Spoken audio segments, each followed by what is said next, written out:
வணக்கம். நாம் இதுவரையில் 17B ப்ரொசீடிங்ஸில் கொடுக்கப்படக்கூடிய குற்றச்சாட்டு குறிப்பானை, அதற்கு குற்றம் சாட்டப்பட்டவர் அளிக்க வேண்டிய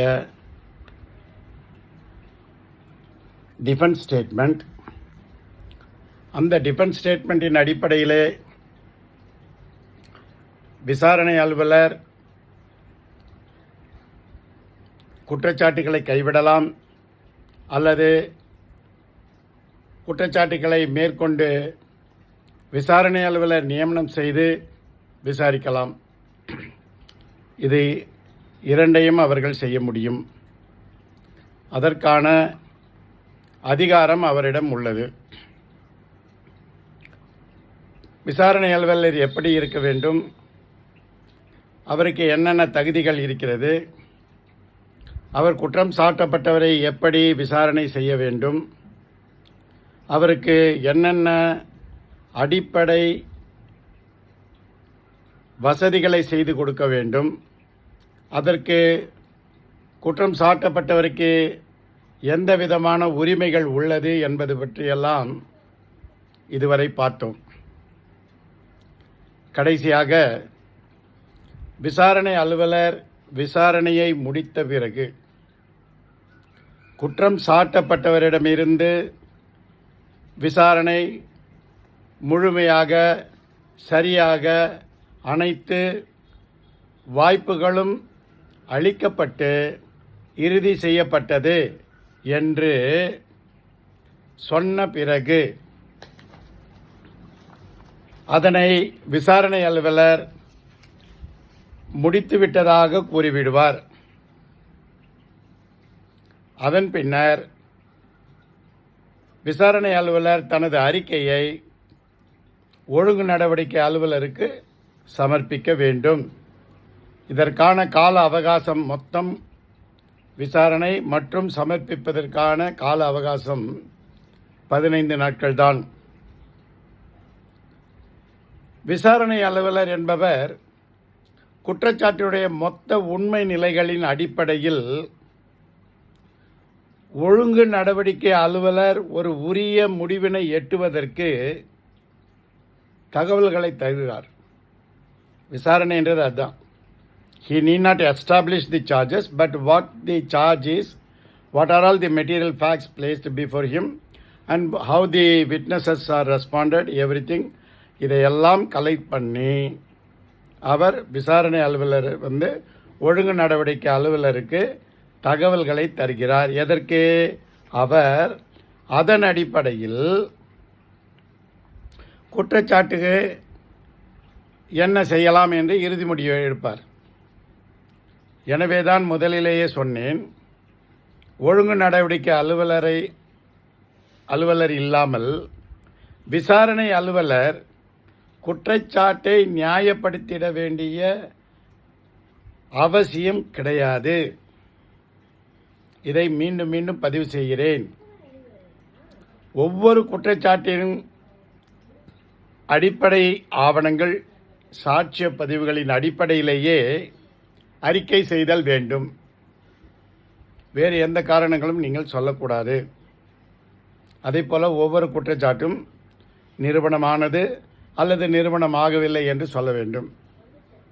சில சமயங்களில் பகுதியாக நிரூபணமானது, பார்ட்லி ப்ரூவ்டு என்று சொல்வார்கள். விசாரணை அலுவலர் எந்த ஒரு சூழ்நிலையிலும் இறுதியிட்டு தண்டனை பற்றி குறிப்பிடவே கூடாது. சரி, இதுதான் முகாந்திரம். ரைட். இப்போ விசாரணை அலுவலர் விசாரணை அறிக்கை கொடுக்கணும். அதில் ஒவ்வொரு ஃபோல்டராக அவர் போட்டு கொடுக்கணும். ஃபஸ்ட்டு ஃபோல்டரில் என்ன கொடுப்பார் அப்படின்னா, விசாரணை பற்றிய முன்னுரை, அதாவது பிரியாம்பிள், என்ன குற்றச்சாட்டு, அந்த குற்றச்சாட்டுக்கு அவர் கொடுத்த தன்னிலை விளக்கம், விசாரணை அலுவலராக நியமனம் செய்யப்பட்ட நியமன ஆணை, அதன் பிறகு விசாரணை நடத்தப்பட்ட இடம், காலம், பொருள் இவற்றை பற்றிய விவரம், குற்றம் சாட்டப்பட்டவருக்கு எடுத்து சொல்லப்பட்ட குற்றச்சாட்டுகளுடைய விவரம், அதில் அவர் எந்தெந்த குற்றச்சாட்டுகளை ஏற்றுக்கொண்டார், ஒப்புக்கொண்டார் என்பது பற்றிய விவரம், மறுக்கப்பட்ட குற்றச்சாட்டுகள் எவை எவை என்பது பற்றிய விவரம், மறுக்கப்பட்ட குற்றச்சாட்டுகளில் விசாரிக்கப்பட்ட குற்றச்சாட்டுகள் பற்றிய விவரம், விசாரிக்கப்பட்ட மற்றும் ஒப்புக்கொள்ளப்பட்ட குற்றச்சாட்டுகளுடைய விவரங்கள், அவற்றிற்கான ஆதாரங்கள், சாட்சிகள், இவற்றை வரிசைப்படுத்தி அவர் சொல்ல வேண்டும். குற்றச்சாட்டு பற்றிய ஒழுங்குநடை அலுவலருடைய கூற்று என்ன என்று பார்த்தால், குற்றம் சாட்டப்பட்டவருடைய விளக்கம் வேண்டும். அதை உறுதி செய்ய வேண்டிய பாயிண்ட்ஸ் ஃபார் டிட்டர்மினேஷன் அந்த விவரம் கொடுக்கப்பட வேண்டும். ஒவ்வொரு குறிப்பினையும் விசாரணை அலுவலர் கொடுக்கின்ற ஒவ்வொரு குறிப்பினையும் ஆதாரங்களோடு ஒப்பிட்டு பார்த்து கொடுக்க வேண்டும். பின்னர் இறுதியாக ஒவ்வொரு குற்றச்சாட்டின் மீதும் முடிவு செய்தல் வேண்டும். இதுதான் விசாரணை அலுவலருடைய முதல் ஃபோல்டரில் இருக்க வேண்டிய விஷயங்கள். செகண்ட் ஃபோல்டரில் துறைவழி சாட்சியங்கள் யார் யார் என்ற லிஸ்ட்டு, டிஃபென்ஸ் விட்னஸஸ் யார் யார் என்ற லிஸ்ட்டு, அதே போல் துறை வழியில் அளிக்கப்பட்டுள்ள எக்ஸிபிட்ஸ், ப்ராசிக்யூஷன் எக்ஸிபிட்ஸ், ஆவண சாட்சியங்கள், குற்றம் சாட்டவர் சார்பாக அளிக்கப்பட்ட ஆவண சாட்சியங்கள், டிஃபென்ஸ் எக்ஸிபிட்ஸ், இந்த 4ம் பட்டியலிடப்பட வேண்டும். இது 2வது ஃபோல்டரில் இருக்கணும். 3வது ஃபோல்டரில் துறை வழி சாட்சி அளித்த வாக்குமூலம், குற்றம் சாட்டவர் சார்பாக ஆஜர்படுத்தப்பட்ட சாட்சிகளின் வாக்குமூலம், இவற்றையெல்லாம் பதிவு செய்யப்பட்டு குற்றம் சாட்டப்பட்டவரிடமும் கையெழுத்து வாங்கியிருக்க வேண்டும், சாட்சியம் அளித்தவரிடமும் கையெழுத்து வாங்கியிருக்க வேண்டும், விசாரணை அலுவலரும் கையொப்பம் ஈட்டியிருக்க வேண்டும். இந்த சாட்சியங்களுடைய ஆதாரங்கள் அனைத்தும் ஒரு மடிப்பாக ஒரு ஃபோல்டரில் வச்சு ஃபோல்டர் 3யில் வைக்க வேண்டும். ரைட். ஃபோல்டர் 4 மடிப்பு 4 என்னென்ன இருக்க வேண்டும் என்று பார்த்தீர்கள் என்றால், குற்றம் சாட்டப்பட்டவர் அளித்த தற்காப்பு விளக்கம், இரு சாராரும் பதிவு செய்துள்ள விளக்கங்கள், விண்ணப்பங்கள், கடிதங்கள், அப்ளிகேஷன்ஸ், ரெப்ரசன்டேஷன்ஸ், லெட்டர்ஸ், இது எல்லாம் ஒரு லிஸ்ட். இந்த ஆவணங்கள் எல்லாம் விசாரணை அலுவலர் என்ன முடிவு எடுத்திருக்காருன்றதை பற்றிய ஒரு பதிவு. குற்றம் சாட்டப்பட்ட நபர் அளித்த புகார் மனு ஏதேனும் இருப்பின் அதனையும் ஏற்க வேண்டும். அது விசாரணை அலுவலர் மேலே கூட இருக்கலாம். அப்படி கொடுக்கப்பட்ட புகார் மனு மீது விசாரணை அலுவலர் ஆய்வு செய்து என்ன முடிவு எடுத்தார் என்பதையும் நீங்கள் பதிவு செய்ய வேண்டும். வெதர் அக்செப்டட் ஆர் ரிஜெக்டட் அப்படின்றத சொல்லணும். இவைதான் விசாரணை அலுவலருடைய அறிக்கையினுடைய மொத்த வடிவம். Folder 1, folder 2, folder 3, folder 4.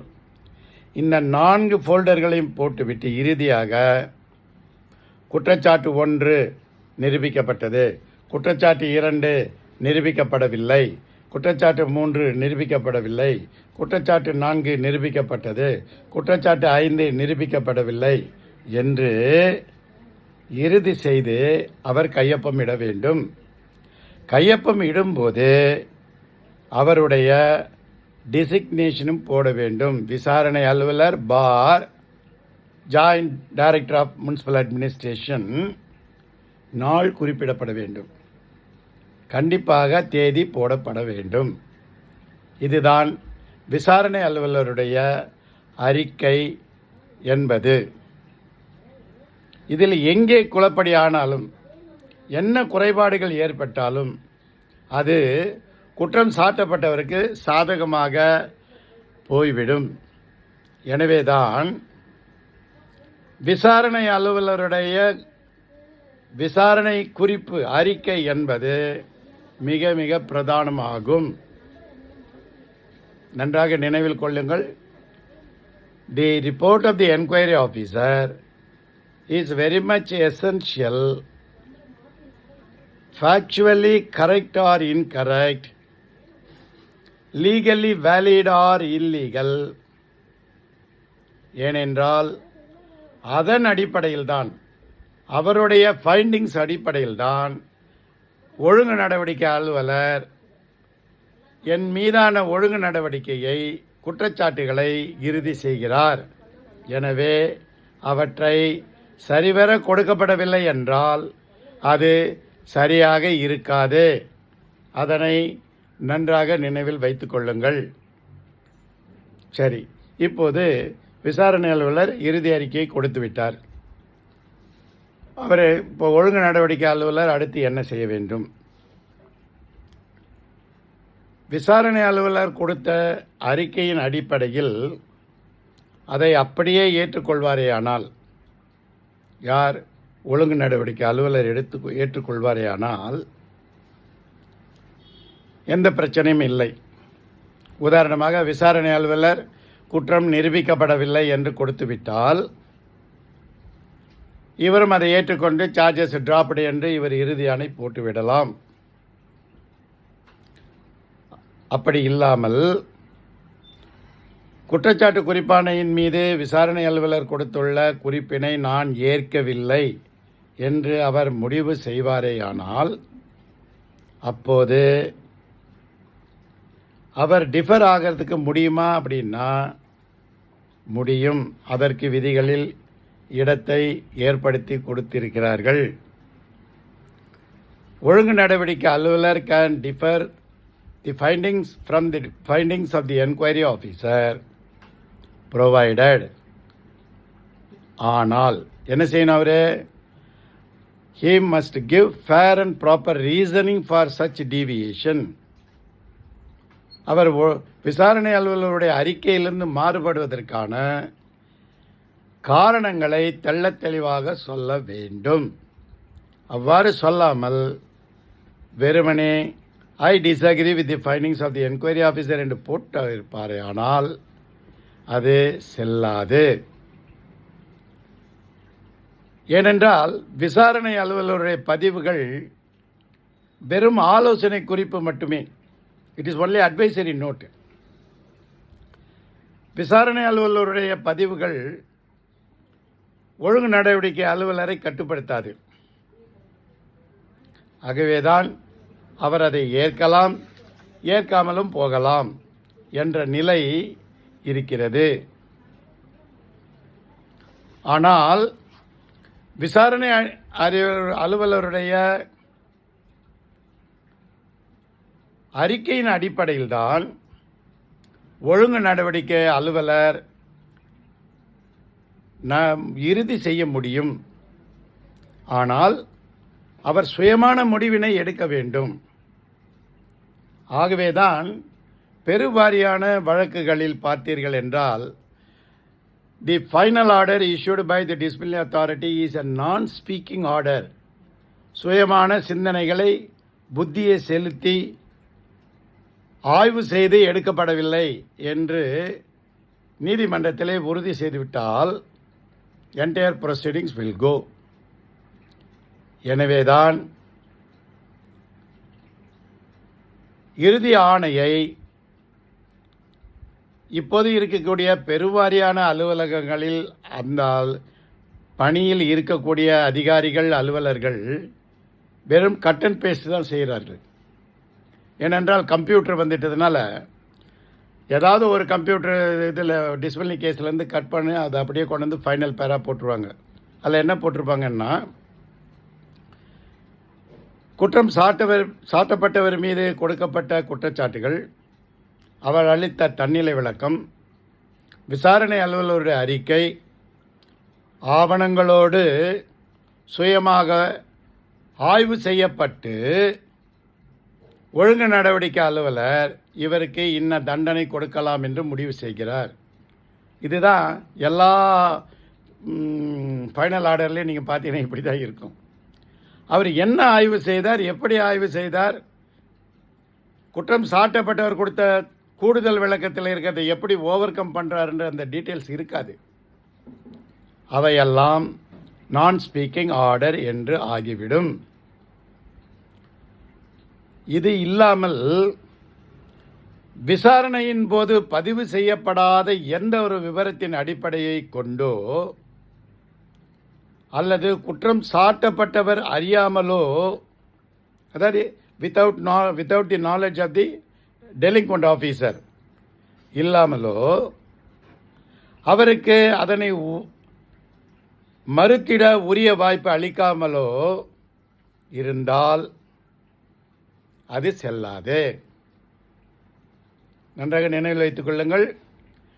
துறை வழி விசாரணையின் போது பதிவு செய்யப்படாத விவரங்களை அடிப்படையாக கொள்ளுதல், குற்றம் சாட்டப்பட்டவருக்கு தெரியாமல் அவருக்கு வாய்ப்பு அளிக்காமல் செய்கின்ற முடிவானது செல்லாது. இதில் முக்கியமாக 2 மிஸ்டேக்ஸ் பண்ணுறாங்க இப்போ எல்லா டிபார்ட்மெண்ட்லையுமே. குறிப்பாக Tamil Nadu public service commission is an advisory பாடி. எல்லா அரசு ஊழியர்களும் தமிழ்நாடு பப்ளிக் சர்வீஸ் கமிஷன் மூலமாக நியமிக்கப்பட்ட அனைத்து அலுவலர்கள், ஆசிரியர்கள் எல்லோரும் தமிழ்நாடு பப்ளிக் சர்வீஸ் கமிஷனில் ஒரு கன்சல்டேஷன் ரெகுலேஷன்ஸ் பிரகாரம் இவங்க வாங்குவாங்க. டிஎன்பிஎஸ்சி ஒரு எக்ஸ்பர்ட் கமிட்டியோ எக்ஸ்பர்ட் பாடியோ கிடையாது. அவங்களுக்கு சட்டம், விதி, ரூல்ஸ், ரெகுலேஷன், நீதிமன்ற உத்தரவுகள் எதுவுமே தெரியாது.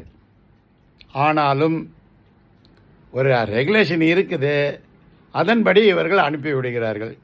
அங்கே இருக்கிறவனும் ஒரு எஸ்எஸ்எல்சி படித்தவனோ ஒரு டிகிரி படித்தவனோ தான் இருப்பான். அவன் ஒரு under secretary, deputy secretary, joint செக்ரட்டரின்னு உட்காந்துக்கிண்டு நம்ம பிஎன்டிஆர் அட்வைஸ் பண்ணுற மாதிரி இவர் மீதான குற்றச்சாட்டுகளை நீங்கள் அளிக்கலாம்ன்றான். நிறைய ஃபேக்சுவல் மிஸ்டேக்ஸ் இருக்கும். ஆனாலும் அவர்கள் கொடுக்கின்ற அந்த ஒப்பீனியனை வாங்கி கொண்டு நம்முடைய நிர்வாக துறைகள் அனைத்தும் ஆணைகள் பிறப்பிக்கின்றன. அப்படி ஆணைகள் பிறப்பிக்கப்படும் முன்பாக டிஎன்பிஎஸ்சியினுடைய ஒப்பீனியனை குற்றம் சாட்டப்பட்டவருக்கு பகிர்வு செய்ய வேண்டும். The opinion of the TNPSC obtained by the disciplinary authority should be communicated to the delinquent officer before taking a decision. நன்றாக நினைவில் வைத்துக் கொள்ளுங்கள், பிஃபோர் டேக்கிங் எ டிசிஷன். ஆனால் நம்ம துறை, எல்லா துறைகளும் பிஎன்டிஆர் டிபார்ட்மெண்ட்லேயே இந்த குளறுபடி இருக்கிறது. அவர்கள் எல்லோரும் என்ன செய்கிறார்கள், இறுதி ஆணை வெளியிட்டு அந்த ஆணையோடு தமிழ்நாடு தேர்வாணைய கொடுத்துள்ள ஒப்புதலின் நகல் இத்துடன் இணைத்து அனுப்பப்படுகிறது என்று போடுகிறார்கள். அது தவறு, சட்டப்படி செல்லாது. அதற்கு சுப்ரீம் கோர்ட் ஏற்கனவே Kapoor versus union of India என்ற வழக்கில் அறுதியிட்டு சொல்லிவிட்டார்கள். காரணம், ஒப்பீனியன் கொடுக்கக்கூடிய அந்த ஏஜென்சி கூட என்ன தவறு செய்திருக்கு என்பதை மறுதலித்தி, அதாவது ரெபியூட்டல் பண்ணுவதற்கு குற்றம் சாட்டப்பட்டவருக்கு ஆர்டிகல் 311(2) பிரகாரம் ஒரு வாய்ப்பு கொடுக்கணும்.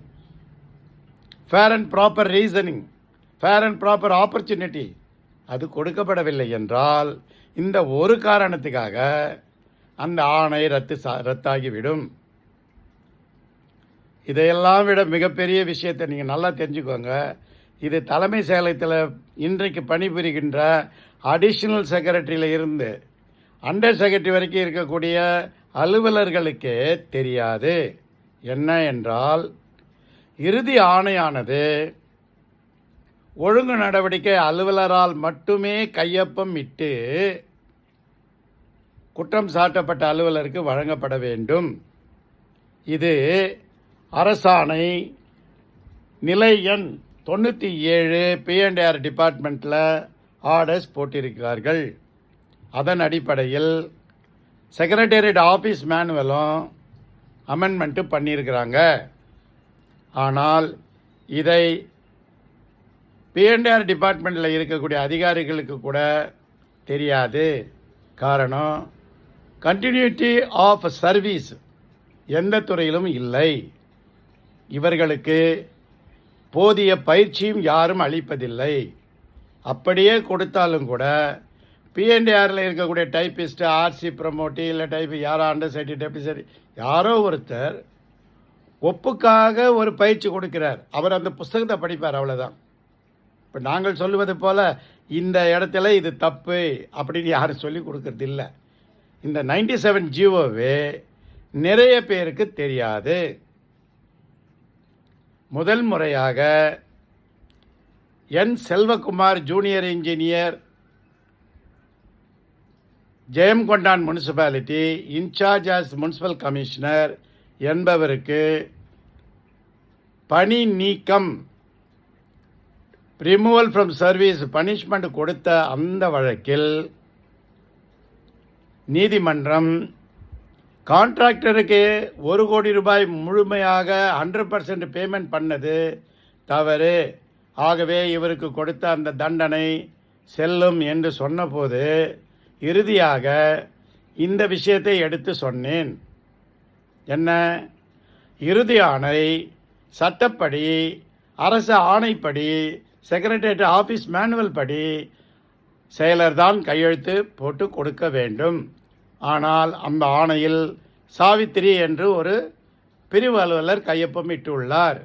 இது செல்லாது என்று சொன்னவுடன் நீதியரசர் என்ன சொன்னார் தெரியுமா? இல்லை, நோட் ஃபைலில் அவர் கையெழுத்து போட்டிருப்பார் அப்படின்னாரு. உண்மைதான், நோட் ஃபைலில் எல்லா நோட் ஃபைல்லையும் போடுவாங்க. ஆனால் ஃபேர் காப்பிங் என்பதற்கு ஜிஓ போட்டிருக்காங்க, மயிலாடி இந்தாங்க காப்பின்னு கொடுத்தோம். அதை வாங்கிய பிறகு அவர் அந்த வழக்கினுடைய தீர்ப்பினை மாற்றிவிட்டார். செல்வகுமார் அவர்களுக்கு அளித்த தண்டனை செல்லாது. எனவே அவர் இறந்துவிட்ட காரணத்தினால் அவர் 33 ஆண்டுகள் பணிபுரிந்த அந்த பணிக்காலத்திற்கான அனைத்து பணப்பயன்களையும், டெர்மினல் அண்ட் ரிட்டையர்மெண்ட் பெனிஃபிட்ஸ், அவருடைய குடும்பத்தாருக்கு அளிக்க வேண்டும் என்று ஆணை பிறப்பித்து விட்டார்கள். இவையெல்லாம் சின்ன சின்ன விஷயங்கள். ஆனால் டெக்னிக்கல் லேப்சஸ் தான் குற்றம் சாட்டப்பட்டவரை காப்பாற்றும் என்பதை நீங்கள் நினைவில் கொள்ளுங்கள். சரி, கடைசியாக ஒழுங்கு நடவடிக்கை அலுவலர்கிட்ட தான் வரும் எல்லாமே டிஸ்கிரிப்ஷன். ஏன்னா நம்ம ப்ரொசீஜர்ஸ் பிரகாரம் ஒழுங்கு நடவடிக்கை அலுவலர்ன்றது செக்ரட்டரியாக தான் இருப்பார், இல்லைன்னா டைரக்டராக இருப்பார். இவங்க யாருமே எந்த ஃபைலையும் டீட்டெயிலாக படித்து பார்த்துல கையெழுத்து போடுறது இல்லை, படிக்கிறதும் இல்லை, அதை முழுமையாக மனதை செலுத்தி பார்க்குறதும் இல்லை. ஏன்னு கேட்டிங்கன்னா அவங்களுக்கு போதிய அவகாசம் கிடைக்காது. ரெண்டாவது, பெருவாரியான அலுவலர்களுக்கு சர்வீஸ் ரூல்ஸ் என்பது தெரியவே தெரியாது. அதில் 1-2 பேர் எக்ஸ்பர்ட்ஸ் இருப்பாங்க.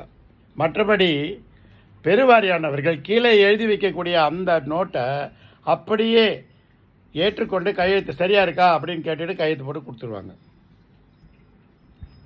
ஆகவே தான் ஒழுங்கு நடவடிக்கை அலுவலர் என்ன செய்ய வேண்டும் என்பதை நாம் பாருங்கள். விசாரணை அலுவலருடைய அறிக்கையை, பதிவுகளை விருப்பு வெறுப்பு இல்லாமல் நடுநிலையுடன் ஆய்வு செய்ய வேண்டும். Unbiased manner, without any prejudice. அவர் ஒவ்வொரு விஷயத்தையும் ஆய்வு செய்து ஏற்றுக்கணும். ஏன் ஒவ்வொரு விஷயத்தையும் ஆய்வு செய்யணும்னு கேட்டிங்கன்னா, even a small piece of paper will help the delinquent officer from major penalty. Right. அதே போலவே குற்றம் சாட்டப்பட்டவருக்கு போதிய வாய்ப்பு கொடுக்கப்பட்டதா, ஆவணங்கள்லாம் கொடுத்தாங்களா அப்படின்றதெல்லாம் அவர் இறுதி செய்து கொள்ள வேண்டும். சாட்சிகளை விசாரிக்கிறது, கிராஸ் எக்ஸாமினேஷன், டிப்போசிஷன் காப்பி கொடுக்கறது, எதுவாக இருந்தாலும் சரி, ஒவ்வொரு குற்றச்சாட்டின் மீது அந்த குற்றச்சாட்டு இறுதி செய்யப்பட்டு நிரூபணம் ஆனதா நிரூபணம் ஆகவில்லையா என்ற முடிவினை செய்ய வேண்டும். அது அடுத்த ஸ்டேஜ். அதன் பிறகு ஒழுங்கு நடவடிக்கை அலுவலர் விசாரணை அலுவலருடைய, நான் முதல்ல சொன்ன மாதிரி, விசாரணை அலுவலர் அறிக்கையை அப்படியே ஏற்றுக்கிட்டா அதற்கு அவர் எதுவுமே காரணம்லாம் சொல்ல வேண்டிய அவசியம் இல்லை. ஆனால் அப்படி ஏற்றுக்காமல் டிஸ்அக்ரி பண்ணாருன்னா அதை நீங்கள் காரணத்தை கூறி விரிவாக சொல்ல வேண்டும். விசாரணை அலுவலருடைய அறிக்கையை ஏற்றுக்கொள்ளும் பட்சத்தில் அந்த அறிக்கை குற்றம் சாட்டப்பட்டவருக்கு பாதகமாக இல்லாமல் இருக்குமேயானால் நீங்கள் அதனை அவருக்கு கம்யூனிகேட் பண்ண வேண்டிய அவசியம் இல்லை. Straight away we can drop the disciplinary proceedings. குற்றம் சாட்டப்பட்டவருக்கு பாதகமான முறையில் விசாரணையில் உள்ள அறிக்கை இருக்குமேயானால் அதனை குற்றச்சாட்டு அளிக்கப்பட்டுள்ள குற்றம் சாட்டப்பட்டு உள்ள நபருக்கு அதனை நகல் அளித்து அவர் மீது கூடுதல் விளக்கம் பெற வேண்டும். இதில் உத்தேச தண்டனை பற்றி குறிப்பிட வேண்டிய அவசியம் கிடையாது. முன்னாடிலாம் அது இருந்துச்சு. ப்ரொவிஷனல் கன்க்ளூஷனும் கொடுக்கணும். ப்ரொவிஷனல் கன்க்ளூஷன் பெனால்ட்டி அதை 72nd அமெண்ட்மெண்ட்டில் எடுத்துட்டாங்க. இந்திரா காந்தி இருக்கும்போதே எடுத்துட்டாங்க. ஆனால் இன்னமும் சில விதிகளில், இப்போ தமிழ்நாடு முனிசிபல் சர்வீஸ் ரூல்ஸில் இருக்குது, டிசிப்ளினரி அப்பீல் ரூல்ஸில் இருக்குது, கார்பரேஷன் சர்வீஸ் ரூல்ஸில் கூட சில பேசிக் சர்வீசஸ்லாம் அது இருக்குது. Provisional conclusion should be communicated to the individual. அப்படி ப்ரொவிஷனல் கன்க்ளூஷன் எடுக்காமல் இருந்தாலும் அதுவும் செல்லாது என்று பின்னாளில் குற்றம் சாட்டப்பட்டவருக்கு சாதகமான தீர்ப்பினை வழங்க முடியும். இதில் இன்னொன்று என்ன அப்படின்னு கேட்டிங்கன்னா,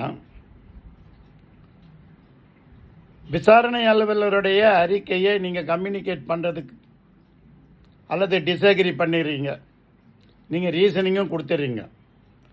ஆனால் அந்த டிஸ்அக்ரி பண்ணக்கூடிய ரீசனிங் கொடுத்தோ கொடுக்காமலோ அனுப்பக்கூடிய அந்த கடிதம் ஒழுங்கு நடவடிக்கை அலுவலர் மட்டும்தான் கையெழுத்து போடணும். ஆனால் இங்கே பெருவாரியாக என்ன பண்ணுறாங்கன்னு கேட்டிங்கன்னா, ஆணையருக்காக அப்படின்னு போட்டு கீழே கையெழுத்து போட்டு ஒரு சூப்பரண்டெண்ட் கையெழுத்து போடுவார், அல்லது இயக்குனருக்காகன்னு போட்டு கீழே பாரிஜாதம் கையெழுத்து போடுவாங்க. அப்படி செய்யக்கூடாது. அப்படி செய்தால் அதுவும் செல்லாது. ஏனென்றால் application of mind on the part of the disciplinary authority என்பதை எஸ்டாப்ளிஷ் பண்ணும்போது ஒவ்வொரு இடத்திலும் அது உறுதி செய்யப்பட வேண்டும் என்பதை மனதில் கொள்ளுங்கள்.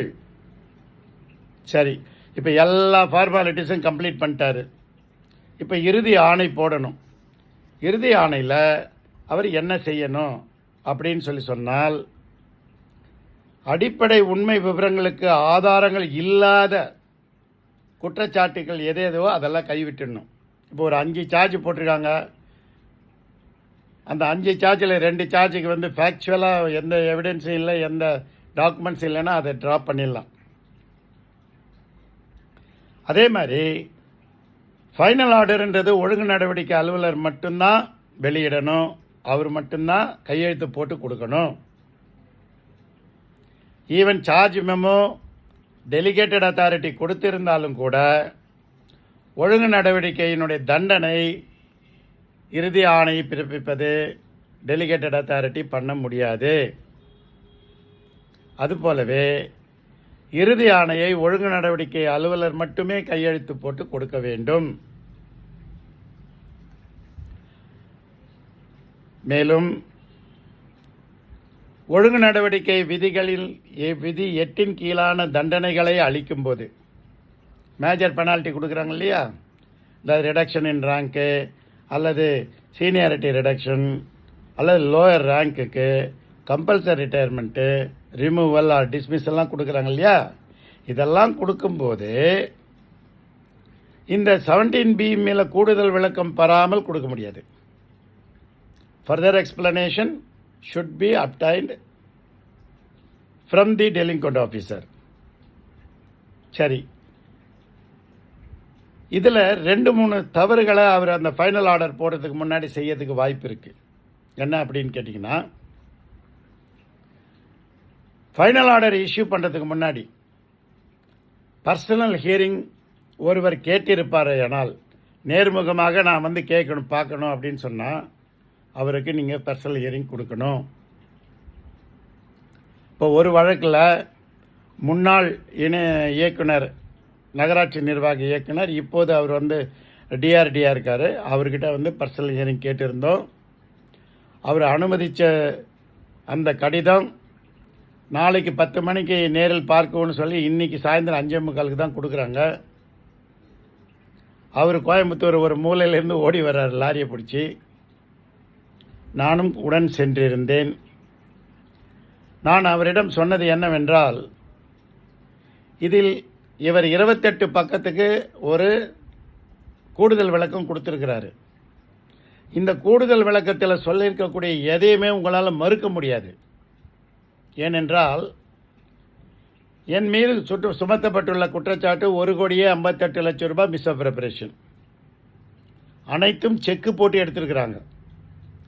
செக்கே நான் அத்தாரிட்டி இல்லை, I am only an assistant. Project ஆஃபீஸரும் கலெக்டரும் தான் 2 பேரும் டியூவல் சிக்னேச்சர் போட்டு எடுக்கிறாங்க. ஆனால் பணம் எல்லாமே என்னுடைய அக்கௌண்ட்டுக்கு வருது, அசிஸ்டண்ட் அக்கௌண்ட்டுக்கு வருது. ஓடிபி நம்பரை வச்சு ப்ராஜெக்ட் ஆஃபீஸர் பணத்தை எடுத்துக்கொள்கிறார். எவ்வளோ வினோதமான இது வந்து சென்னை மாநகராட்சியில் ஒரு டெக்னிக்கல் குவாலிஃபைடு பர்சன், ஆனால் அவர் என்எம்ஆர் தினக்கூலி பணியாளர். அவரோட மனைவி, அவருடைய துணைவி, அவருடைய மகள் பெயருக்கெல்லாம் ஒரு 60-70 லட்சம் ரூபாய் ஜிபிஎஃப், மற்றவங்க ஜிபிஎஃப் அடித்து அனுப்பிச்சிட்டாரு, செக்கு மூலயமா, பேங்க் மூலயமா. இது பல்வேறு நகராட்சிகளில், மாநகராட்சிகளில் இன்றைக்கி நடந்துகிட்டு இருக்கிறது. காரணம் என்னன்னு கேட்டிங்கன்னா, ஆடிட் டிபார்ட்மெண்ட்டு வந்து தூங்கி கொண்டிருக்கிறது. கன்கரண்ட் ஆடிட் எடுக்கக்கூடிய சென்னை, கோவை, சேலம், மதுரை இப்படிப்பட்ட பெரிய மாநகராட்சிகளில் உள்ளே இருக்கக்கூடிய அந்த ஆடிட் செக்ஷனில் இருக்கிறவங்களே அந்தந்த மாதத்தில் ஆடிட் எடுப்பது இல்லை. இப்போ பல்வேறு ஆணையர்களுடைய வழக்கெல்லாம் பார்த்தீங்கன்னா ரொம்ப சிரிப்பாக இருக்கும். சில பேர் இறந்து கூட போயிடுறாங்க, ஆடிட் அப்ஜெக்ஷனே செட்டில் ஆகலை, இன்னும் அவங்களுக்கு அலௌடு டு ரிட்டையர்டு கூட சில பேருக்கு போடலை, சில பேருக்கு போட்டிருக்காங்க. ஆனால் எதுவும் செட்டில் ஆகலை, பணம் செட்டில் ஆகலை. இதெல்லாம் தவறான வழிமுறைகளாகும். ஆகவே நீங்கள் இறுதி செய்வதற்கு முன்பாக அவருக்கு ஒரு பர்சனல் ஹியரிங் கேட்டிருப்பாரையானால் கண்டிப்பாக கொடுக்க வேண்டும். இது நம்பர் 1. நல்லா ஞாபகம் வச்சுக்கோங்க. After completion of enquiry proceedings or before issuing orders. Right. 2வது, ஒரு முடிவு பெற்ற விசாரணையில் புதிதாக விசாரணை நடத்த முடியாது. No fresh de novo enquiry is permissible as per the orders of the government issued in letter MS number 9 P&R Department dated 16/11/2000. நன்றாக நினைவில் வைத்துக் கொள்ளுங்கள். முடிவு பெற்ற ஒரு விசாரணையில் ஏதேனும் நடைமுறை குறைபாடுகள் இருப்பின் அதனை சரி செய்திட அந்த விசாரணை அலுவலரிடமே சொல்லி முறையாக பதிவு செய்திட சொல்லலாமே தவிர அதை விட்டுவிட்டு புதிதாக ஒரு விசாரணை அலுவலரை நியமனம் செய்து மீண்டும் ஆரம்பிக்க நடத்திட வழிவகை கிடையாது. ஆனால் இப்போ ஒருத்தர் பண்ணியிருக்கிறாங்க. கோயம்புத்தூர் மாநகராட்சியில் ஒரு அதிகாரிக்கே ஒரு சார்ஜ் மெம்பர் போட்டு என்கொயரி ஆஃபீஸர் ரிப்போர்ட்டு கொடுத்துட்டாரு. அவர் என்ன ரிப்போர்ட் கொடுத்தாரு எனக்கு தெரியாது, ப்ரூவ்டா நாட் ப்ரூவ்டா எனக்கு தெரியாது. ஆனால் இப்போ மறுபடியும் என்ன பண்ணியிருக்காங்க, புதுசாக இன்னொரு என்கொயரி ஆஃபீஸரை போட்டு விசாரணை நடத்துவதற்கு ஆணை பிறப்பித்துள்ளார்கள். விசாரணை நடந்ததா நடக்கலையா, அவர் ஏற்றுக்கிட்டாரா ஏற்றுக்கலையா எனக்கு தெரியாது. ஆனால் நன்றாக நினைவில் வைத்துக் கொள்ளுங்கள், சட்டப்பூர்வமாக விதிகளின்படி, அரசு ஆணையின்படி அது செல்லாது. அது செல்லாதுன்னு தெரிஞ்சாதானே இந்த அதிகாரியை போய் கேட்பாரு. விசாரணை நடத்துகிறவருக்கும் தெரியாது, ஒழுங்கு நடவடிக்கை அலுவலர் கோவை மாநகராட்சி ஆணையருக்கும் தெரியாது. இந்த விசாரணைக்கு போகிற இந்த குற்றச்சாட்டப்பட்டவருக்கு தெரியாது. இப்படித்தான் இன்றைய அரசாங்கம் நடந்து கொண்டிருக்கிறது. ஆகவே தான் நான் பலமுறை திரும்ப திரும்ப சொல்லுகிறேன், தேர்வு செய்யப்பட்ட திறமையான பயிற்சியாளர்களை கொண்டு தலைமை செயலகத்தில் இருக்கக்கூடிய உதவி பிரிவு அலுவலர்கள், சார்பு செயலாளர்கள், துணை செயலர், இணை செயலர், கூடுதல் செயலர் எல்லாருக்கும் ஒரு ட்ரைனிங் கொடுங்க. ஐஏஎஸ் ஆஃபீஸருக்கு தனியாக ட்ரைனிங் கொடுங்க. அவங்களும் நிறைய விஷயங்கள் தெரிந்து கொள்ள வேண்டும். அவங்க ஜஸ்ட் ஒரு செக் மெஷர்மெண்ட் மாதிரி 4 விஷயத்தை பார்த்துட்டியோ இதெல்லாம் தப்பு இருக்கான்னு கண்டுபிடிச்சிருவார். அதை செய்வதற்கு அவருக்கு பயிற்சி கொடுக்க வேண்டும். இல்லை என்றால் துறை வழி வழக்கையில் நான் என்ன குற்றம் செய்திருந்தாலும் இந்த டெக்னிக்கல் லாச்சஸ் வழியாக அப்படியே வந்து தப்பித்து வந்து விடுவேன். என்னை செய்ய வேண்டியது எல்லாம் நீங்கள் காலதாமதம் மட்டும்தான் செய்ய முடியும். மிச்சம் எல்லாத்தையும் நான் வாங்கிட முடியும், நீதிமன்றத்தின் மூலமாக வாங்கிவிட முடியும். இதுதான் விசாரணையினுடைய இறுதி அறிக்கை அளிப்பது பற்றியதாகும். அந்த இறுதி அறிக்கை அளிப்பதுக்கு முன்னாக பார்க்க வேண்டிய 2 விஷயம், ஒன்று பர்சனல் ஹியரிங், இன்னொன்று இது. அதே மாதிரி சில விஷயங்கள் தவறுன்னு தெரிஞ்சால் நீங்கள் ரெக்டிஃபை பண்ணிவிடுங்க. அதான் நான் இப்போ ஆள் மாற்றி சார்ஜ் மெமோ கொடுத்துருப்பாங்க, அல்லது இது 17A வரவே வராது, பிகே வராது அப்படின்னு சொல்லி அவர் ஒழுங்கு நடவடிக்கை அலுவலர் பார்த்துருக்கலாம். அதெல்லாம் அவங்க அப்பப்போ பண்ணிடலாம். அதே மாதிரி தமிழ்நாடு தேர்வாணைய குழுவினுடைய கன்சல்டேஷன் நீங்கள் வாங்கிட்டீங்கன்னா அதனுடைய நகலை வந்து கண்டிப்பாக நீங்கள் ஆணை இடுவதற்கு இறுதி ஆணை போடுவதற்கு முன்பாக நீங்கள் கொடுத்துடணும்.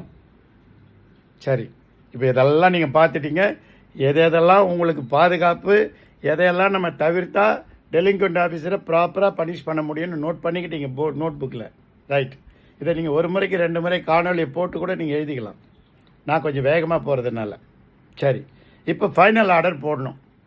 ஃபைனல் ஆர்டர் போடுவது என்னென்னா, அந்த ஆணை ஒரு முழுமையானதாக இருக்க வேண்டும். என்ன அப்படி இருக்கணும்னு கேட்டிங்கன்னா, முதல்ல சார்ஜ் மெமோ என்ன, எந்த விதிகளின் கீழ் கொடுக்கப்பட்டுள்ளது, குற்றச்சாட்டுகள் என்ன, அதற்கு இவர் அளித்துள்ள தன்னிலை விளக்கம் என்ன, அந்த தன்னிலை விளக்கத்தில் என்னென்னலாம் நான் ஏற்றுக்கிறேன், என்னென்னலாம் ஏற்றுக்கல,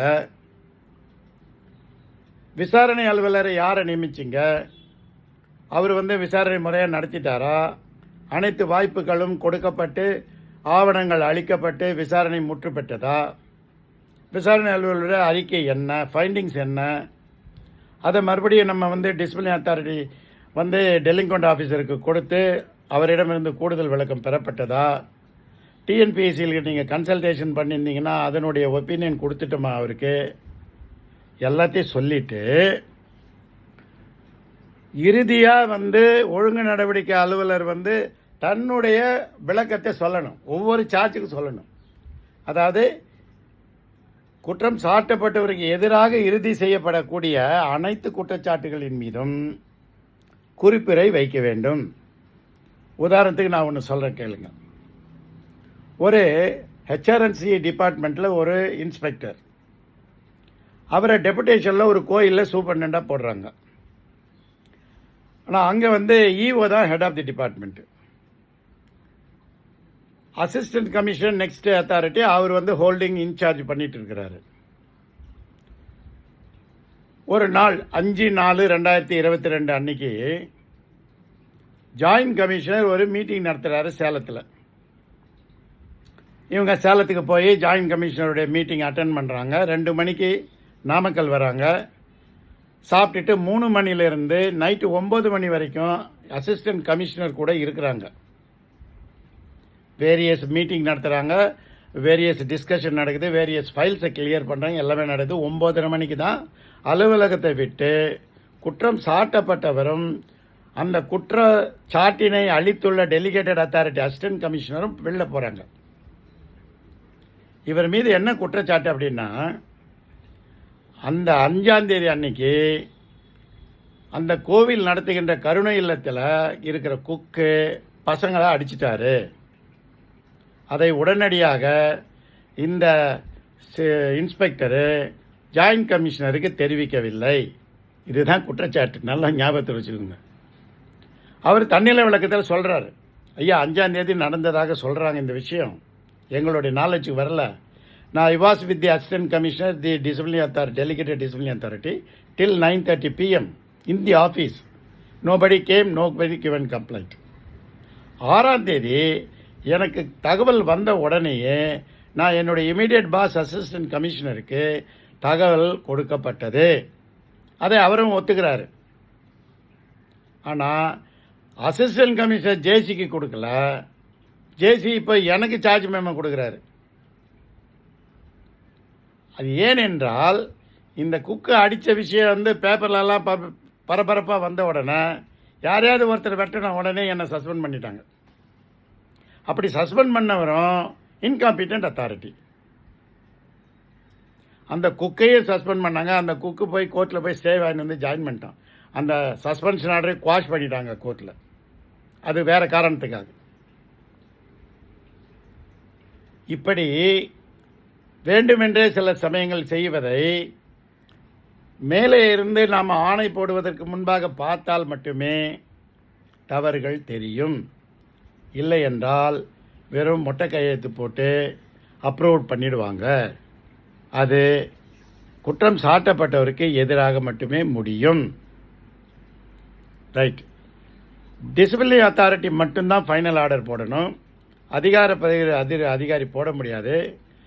கையெழுத்து கூட ஒழுங்கு நடவடிக்கை அலுவலர் மட்டும்தான் போட்டு டெலிங்கோட் ஆஃபீஸர் கொடுக்கணும். 4 நாள் ஞாபகத்தில் வச்சுக்கோங்க, இல்லைன்னா அது செல்லாது.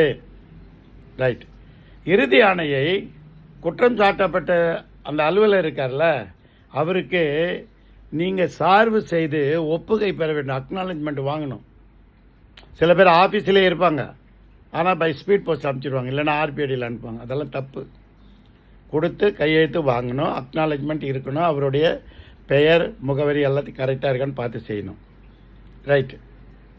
ஒழுங்கு நடவடிக்கை அலுவலர் விசாரணையை முடிச்சிடுறாரு.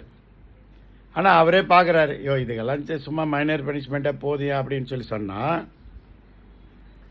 அவர் கொடுத்துடலாம்.